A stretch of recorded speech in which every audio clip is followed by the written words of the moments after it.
It's interesting because I feel like that's been my life ambition to one day be a munchkin from Oz. So yeah, Of course. I feel it. I feel it. It'll happen. Thanks. It's good to know that people have faith in me.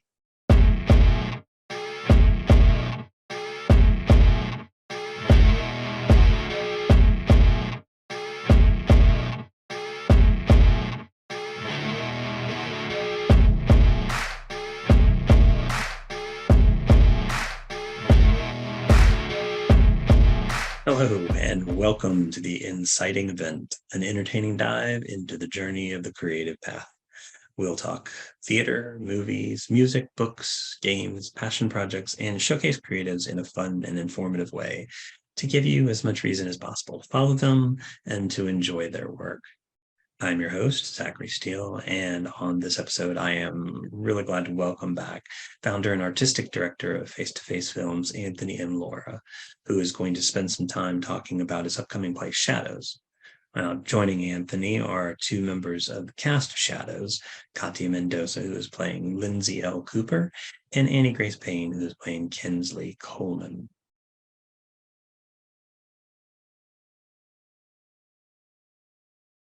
I do want to take the opportunity so that we can kind of dig into Shadows a little bit before we get to any more detailed questions. So, Anthony, I want to start with you, and I'd love to know what is Shadows to you, and why were you compelled to write it?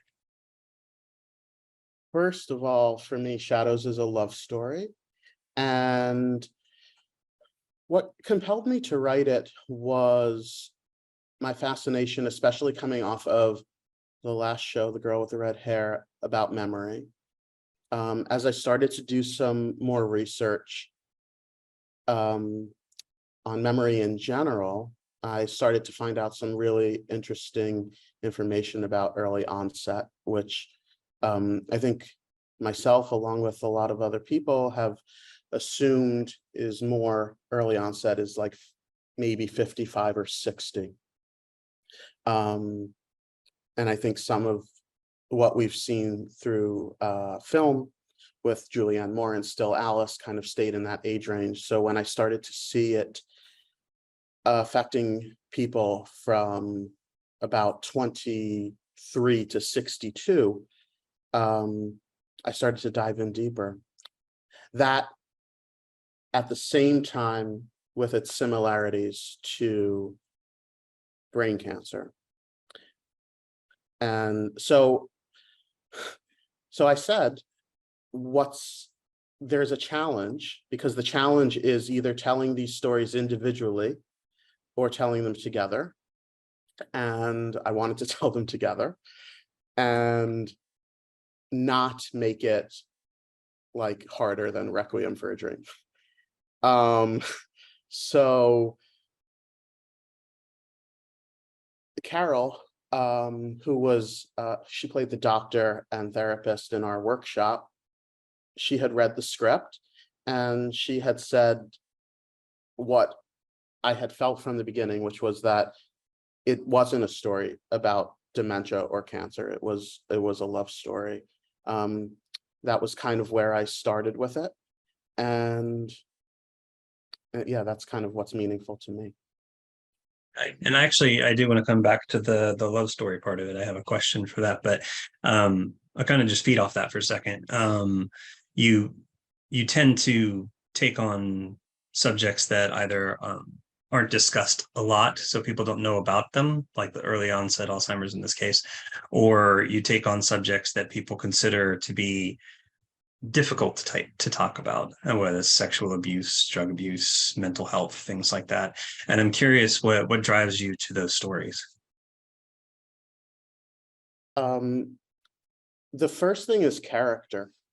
I think a lot of what I grew up being inspired by was people who were telling honest stories about things that I didn't really know about, or possibly things that I was experiencing myself, that I felt seen in the storytelling. And so Girl with the Red Hair and Shadows, they are connected through memory. And I think there is an interesting aspect when, like you said, it is not spoken about very often. But I guess I don't think about that. I don't think, I think about more of how it could connect to people, for people who may not be experiencing it. I think the real challenge is getting it to connect with people who have not had that experience. Gotcha. Cool. Well, as I stated in the intro, Katia plays Lyndsy L. Is it L. Cooper? L.E. Cooper?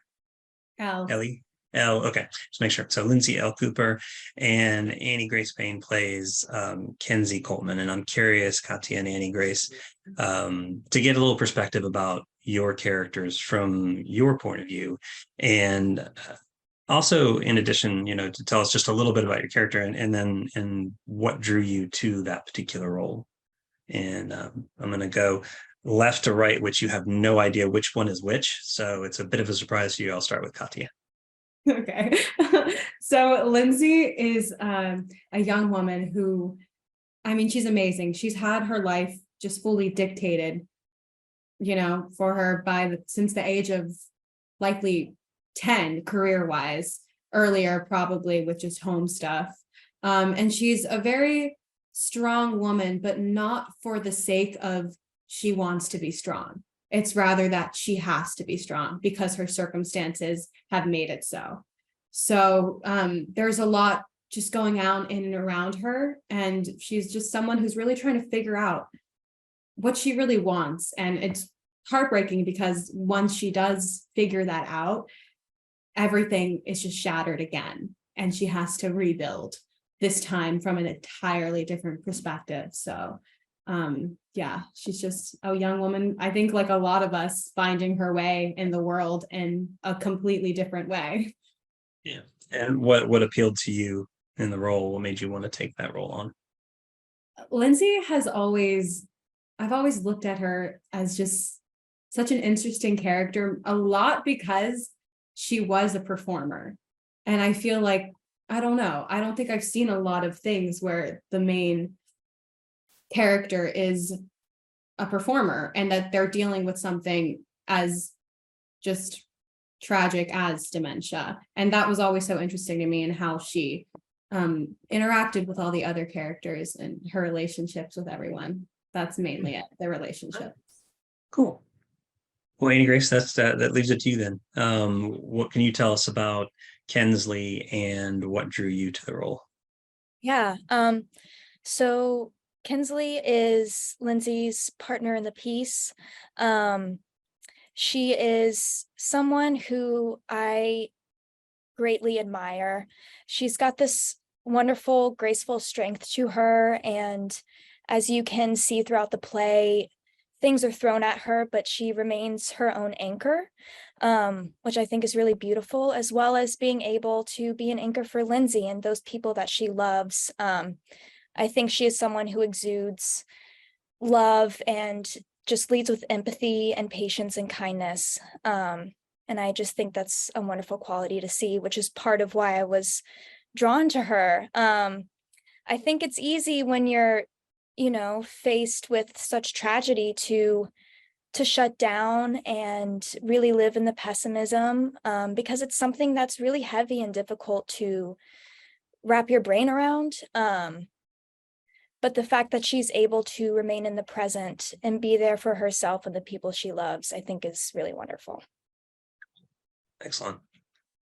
I'm going to bounce around now with my questions, and I want the first one for Anthony and Katia, and this has to do with sort of capturing the essence of the early onset that Lyndsy is dealing with. And the story is told from her point of view. So we're seeing the world of early onset through her eyes and through her mind. And I'm wondering what is it that you hope viewers gain from being able to see it from that point of view, rather than we always tend to get the external point of view. This is the internal one. Yeah. So I think it's difficult, and we also did this in a very maybe different kind of absurdist way with Girl with the Red Hair. When you are dealing with memory, telling it from the external point of view, you are very removed. It is, we don't have the, the gift of novelization, of even, we don't even have a lot visually at our disposal as much as we could with film. So when I was doing the research, I really wanted people to get inside her head. And I think what that means for me, and I've just shared some new scenes with Katia and Annie-Grace heading in that direction, is that we see a lot of portrayals that deal with the loss of memory, forgetting people, and what emotions that invoke. But it goes a lot deeper. I mean, it becomes, living this is living your own horror movie. There are some studies where, of course, as dementia progresses, which is not what we experience in the play because we deal with the early stages, where people forget to swallow. But as it's not always just people. There's a case study about a woman who, I was just telling Annie-Grace this, that went into the bathroom, and the bathroom door was the same, the back of the bathroom door was the same color as the walls, and she couldn't get out. She forgot what the doorknob was. And so by, and it's risky in the storytelling, because in order to experience that, you have to be okay with the audience being disoriented. And then confident enough that they'll stay with the story and we can bring them back. So I think that's always a really exciting challenge. What would you say, Katia? I think very similar to Anthony. I would really just want, and this might sound cliche, but for people to really appreciate the simpler things in their life that we might be taking for granted every single day. I read this interview, or I'm not sure if it was an interview, I think it was, but it was a mother, a wife, a woman. Her husband had early onset, and her kids, they were young when he was diagnosed. And so he didn't respond to dad anymore. He only responded to his name. And that to me was just the most heart-wrenching thing to read. And she said, you should not take for granted being called dad. And that just kind of like, that can be true for so many things. I think we are always just searching for more thrilling things in our life. I mean, because, why not? When you're doing you have a routine every single day, it can get a little dull, but, so many people are so lucky to be able to go and brush their teeth, remember where their toothbrush is, simple things like that. And to just really, really appreciate the beauty that is just simply breathing and being alive. I love that. That's good. That's great. So we'll go to a question for all of you, and bouncing off of Anthony, you talked about the theme of love that is throughout this particular story. And I'm curious, in a story that is filled with such grief and pain and suffering, why is it so important to have such a strong sense of love in this story? I think that love is just, I mean, I don't know, I might go off on like a tangent here, but I really think love is tangent away. We've got lots of room for you to tangent in any direction you want. I absolutely believe that there is love rooted in everybody and everyone. There is love rooted there. And so, that might manifest itself in completely different ways. And of course, there are other things that come into play that would cloud that or harm that. But I do think that love is such a central theme in our lives.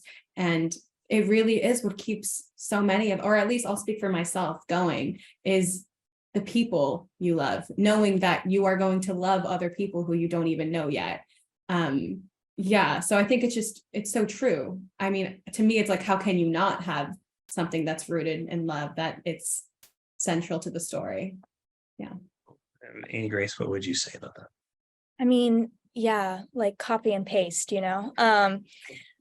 it's love is such a necessary thing for us as humans to feel and have an experience. I mean, I know life is hard and we need each other. Otherwise, it's such a difficult experience, and we need love in our lives. We need to lead with love. We want to receive love. It starts to sound like a cliche at some point, but cliches work because it's true. True love is really the most powerful thing that a person can have. And similar to what Katia was saying with, learning that maybe your time is cut short, it's those smaller, intimate moments that you share with the people you love that you really reflect back on, and what gives you, a sense of purpose, I think, in life. Mr. Laura. When I started writing the play, which may be something you work with as well, Zach, I started with a premise. And my premise that I did not know how I was going to fulfill was love outlasts illness. And it started coming together when I went to London, and what I realized in telling the love story, because there's a song from Aida, the musical, not the opera, that starts with, the show starts with, every story is a love story. And I just started thinking about how that applies specifically to us. And what it is for me is that the central conflict of our story is Lyndsy fearful that she will lose Kensley in the first act, from cancer, and in the second act in her memory. And so for me, the play had to be about that no matter what happened, love would always, this love that was felt would always be there, no matter what happened with the memory in the soul. And I find that to be the case in a lot of people I spoke to. There are people I know who, and honestly, a really great example, I know people disagree with me, but is Carrie Fisher and Debbie Reynolds. They died one day apart. And that's something I bring up, that relationship, because of course they're mother and daughter, that our relationship, our play isn't just about romantic love. Mm-hmm. It's very strong with Ariana and Lyndsy, and even Jessa and Lyndsy, and there's and I was really, really interested to explore all these different relationships that dealt with love. Cool. You mentioned that Kensley has been diagnosed with cancer in the first act, and Annie-Grace, I'm curious from your vantage, since you are in her shoes for this role. She has a lot she's dealing with. I mean, not only has she discovered that she has this cancer, which is inevitably deemed terminal, but she's also trying to deal with the love that she's going to leave behind, and making sure that she is that Lyndsy is in a good place as she leaves her behind. And I'm curious from your vantage, and this is kind of a twofold question, actually. It's still early in the process for you, but in reading the script and running through it, has that I'm trying to word here apparently. Let's try that again. No, got it. I'm just kidding. I'm curious. I'll get there. I'll get there. No, I'm curious. Has that changed the way that you view your own relationships and in your life? And in addition, I'm curious if you in that position would do anything differently than she did. Oh, yeah, I'll actually start with answering that second part, which is I probably would definitely react differently. Um, uh, Something that she does beautifully, and I'm still learning as I'm joining this process,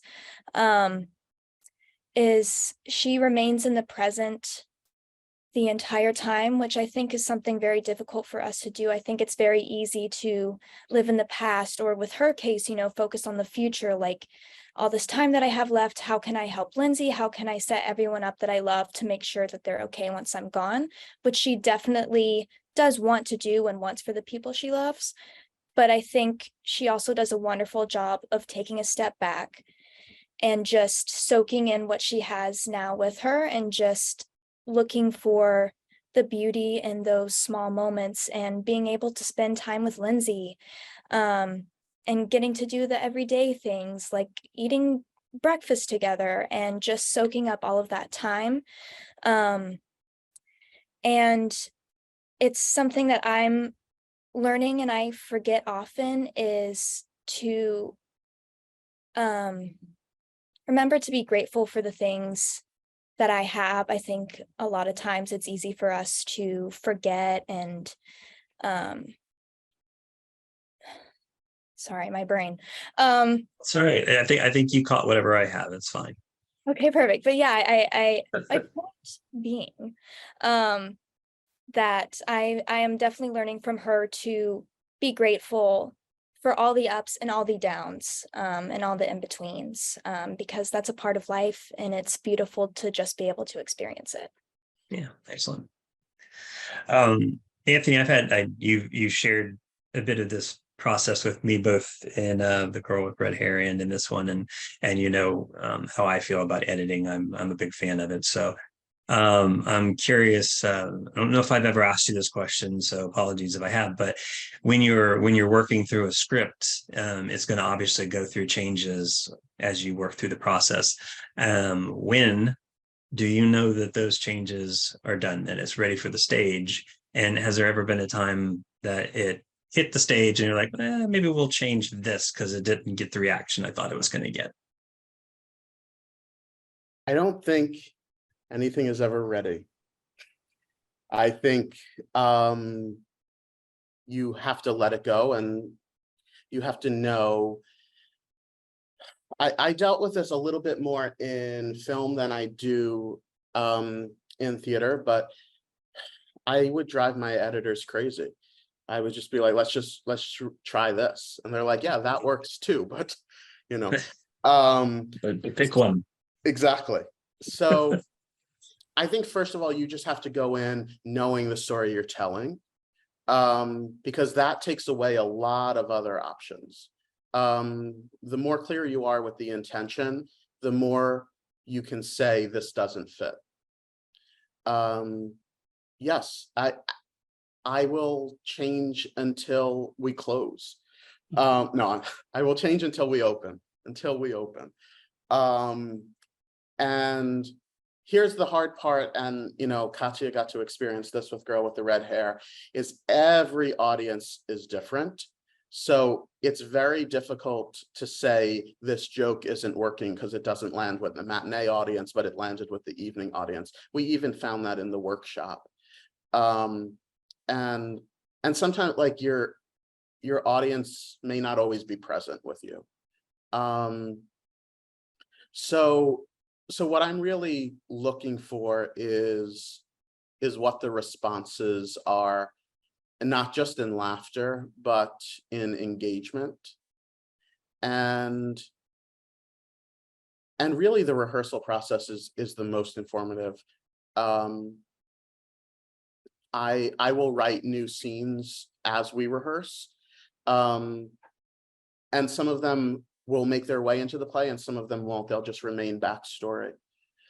So it is different with each project. I think the girl was trying because there were 57 scenes, and each of them had to play off the other in terms of how they dealt with memory.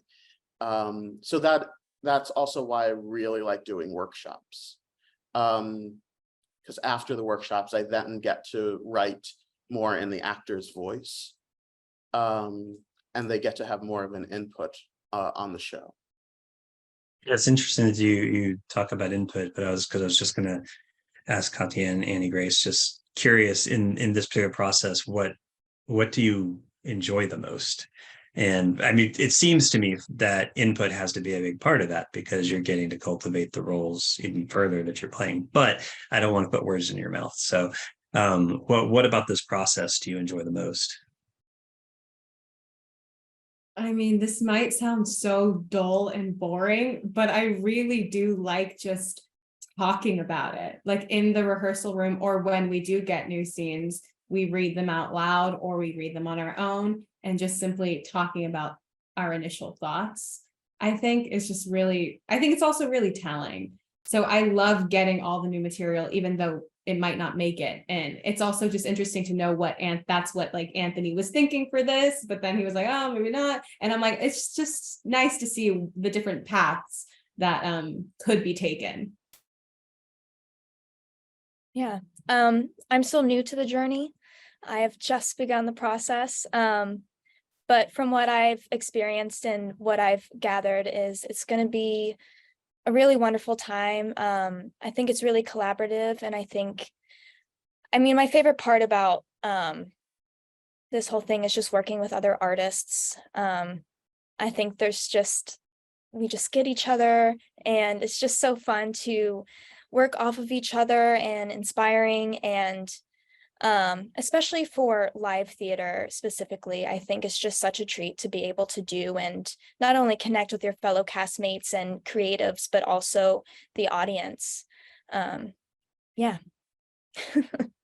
It's interesting because I have the only insight into this world that I have is through Anthony. So it's all fascinating to me.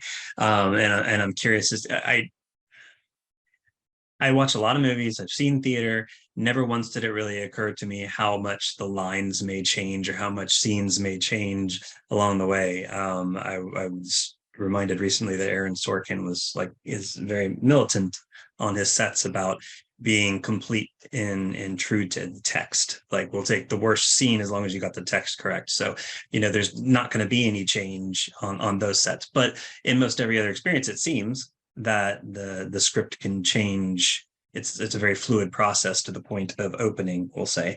So I'm curious, as actors, and I say curious a lot apparently, but as actors, what is that like? You've got something memorized and you feel like you're ready to go, and then it changes and you've got to do it again. Is that like, that's just par for the course, that's the way it is, or is it ever kind of like, oh, okay, all right, well, here we go again?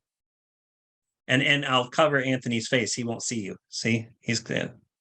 Okay. No. I did just kind of things like that bounce around my head. So you feel free to answer it in any way you want. Yeah. I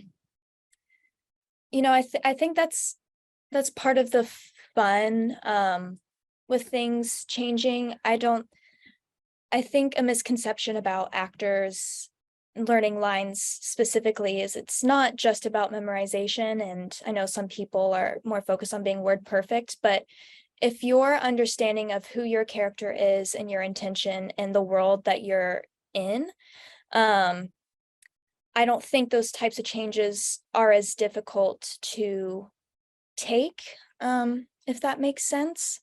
And it's just, I don't know, it's kind of fun, keeps you on your toes. Mm-hmm. Which I think is another, really great way to kind of keep you in the moment. I agree. I think it's also just, part of the process. Sometimes you find something that works better. And like Annie-Grace was saying, sometimes the words themselves don't or okay, let me reword this actually. Sometimes it really is just the subtext. And if the subtext is still there, or that general, I guess, theme, or just the general kind of idea of what's happening in that scene is the same, then, the words will flow in and out. I think that's just, true to life as well. I think it mirrors real life very, very well. So yeah, and it does keep you on your toes, and it's exciting to always just be getting new things. Yeah, that's cool. You have to forgive me. I'm as a writer of books, like my entire world is here, and so there are conversations about what's going on, but it's just like the many voices that are in my head, and I probably shouldn't share that often. But it doesn't until I get to the point where I have to work with my editor that it's then two people talking about it. But I have had the opportunity here recently to get into a system of working with an idea with a team, and building story, building world and stuff like that, and it's fascinating and thrilling, and changes in the same way, but not that I have to memorize it, but it does change, and I enjoy that process. So I have to imagine that what you do would be kind of thrilling and fun, and especially if you got somebody that likes to make edits. Anyway, we got a little bit of time left, and then I don't want to, we've departed a little bit from shadows, and I do want to talk about where it goes next coming up. But before we do that, I need to know favorite, or yeah, we'll go with favorite film or theater performance. That's where we're going to start. Annie-Grace, you first. Oh gosh, such a loaded question. How can I pick one? Pick today's favorite. Today's favorite. I'll say I recently had the opportunity to see Goodnight Oscar with Sean Hayes, who just won the Tony. It was such a special performance. It's one of those where, and I'm going to sound crazy, but I promise I'm not. Afterwards, I just felt almost feral after seeing it. I just love art and I love acting. And it was one of those pieces that just really left me inspired and like so excited to just keep going on the, actor journey. Yeah, excellent. What about you, Katia? Okay, so of today, I will say I just recently saw a clip of Helen McRory in the Deep Blue Sea National Theater. So that took me back to when I had to watch it for school, and I remember just being so obsessed with her and just her performance and really everything. I think she's just so strong. She holds such poise on stage. It's inspiring. So yes, that one. Okay. Anthony? I'm going to say two, one from film and one from theater. So I think everything that I will ever write will be influenced by Bergman's persona. And probably one of the best things I've seen in the past 15 years is Jodie Comer in Prima Facie. Cool. Excellent. Agreed. Times 10, yes. I should have said that. That's such a good answer. I feel like he has stock answers that he just like, it's like, oh, there's this question, let me just get that one. No, I'm just joking. All right, I'm gonna cycle back in reverse order. So we're gonna start with Anthony on this. Early inspiration that got you into the I guess it could be multiple since you're dealing with writer then director.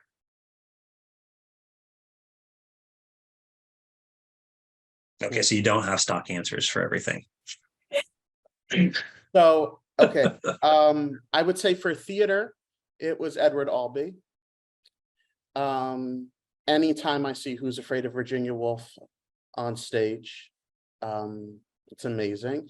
It's still, I think, the best ending of any work I've ever seen.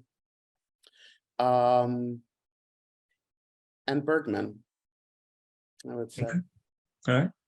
Katia? Growing up, like ever since I can remember, I was such a huge musical theater buff, but which is weird because I don't do musical theater. So like what? But I was obsessed with it and I had like a whole phase. I dare say I'm still in that phase now.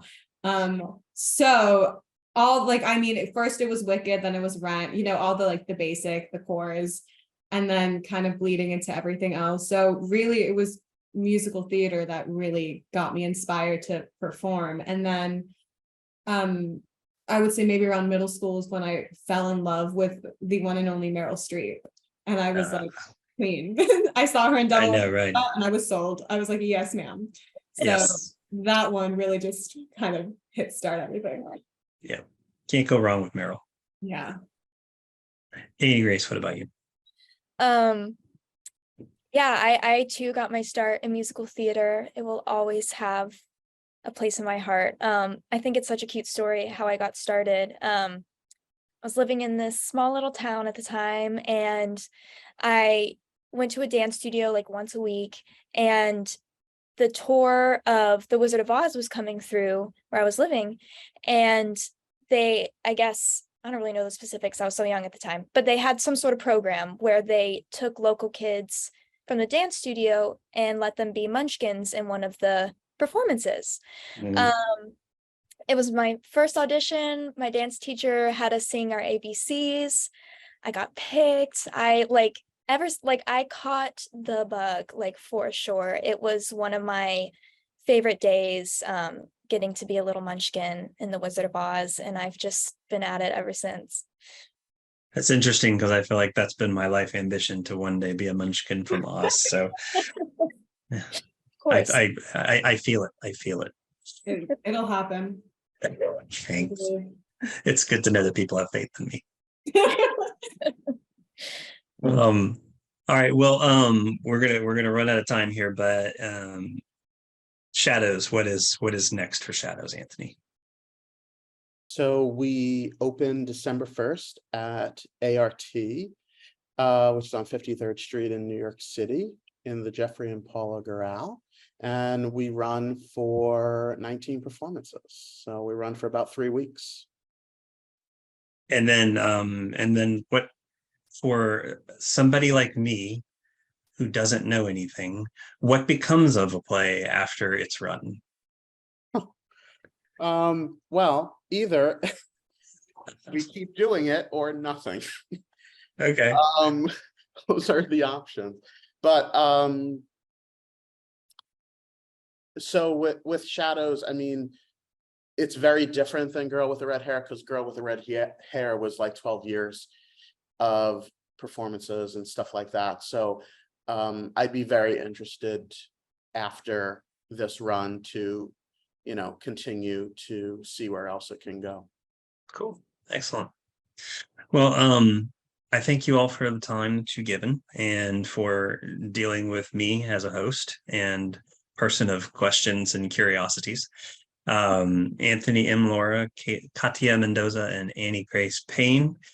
Shadows coming in December. Please check it out. And best to you all. I know I'm not supposed to wish you luck, but I just can't tell people to break their legs. And I want you all to do very well. And I hope I will be there in one of the rows. Maybe not front, because you don't want to see me up front, and be able to see it in person. So thank you all, and best to you. Thank you. Thank you.